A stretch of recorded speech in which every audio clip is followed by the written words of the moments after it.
Hi, my name is Jess and welcome to day 4 of Libanus Church's virtual Advent calendar. Today, as it's coming up to Christmas, I wanted to talk to you about promises, as this is a time of year where a lot of promises are made. Over the years, I'm sure someone has promised you that they were going to buy you a specific gift for Christmas. So you waited and got more and more excited as time went on. And as it got closer to Christmas, I'm sure that you wanted that present even more than when you first asked for it.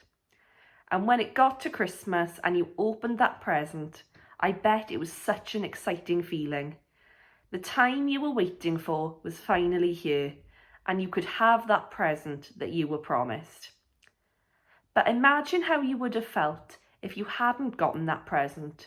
You would have been so disappointed after waiting all that time and after being told you were getting something, only for that promise to be broken.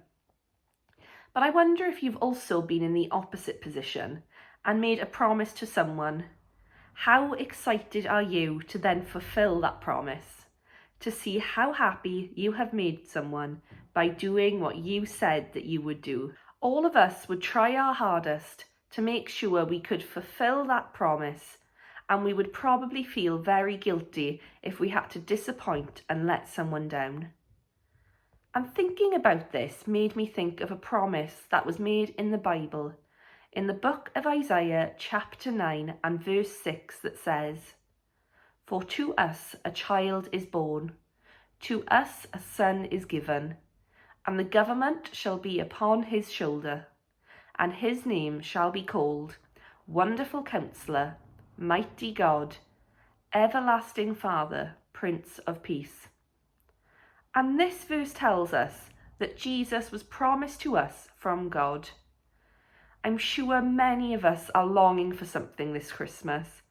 Maybe it's that Christmas present you've wished and wished for, or a big Christmas dinner, for all your debts to be paid, or maybe you are just longing for someone to spend Christmas with. God promised to send Jesus to be our Saviour, and we know that God has kept his promise.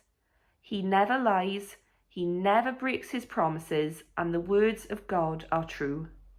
At Christmas, we celebrate the one that God has promised has arrived, and his name is Jesus. So this Christmas, I want to ask you, do you know this Jesus who was promised to us? God promised him and sent him to us because he loves us and he wants you to know him as well. So I just want to ask you, what is stopping you from coming to know Jesus this Christmas? So thank you so much for listening, and we hope that you'll join us tomorrow for our next Advent video.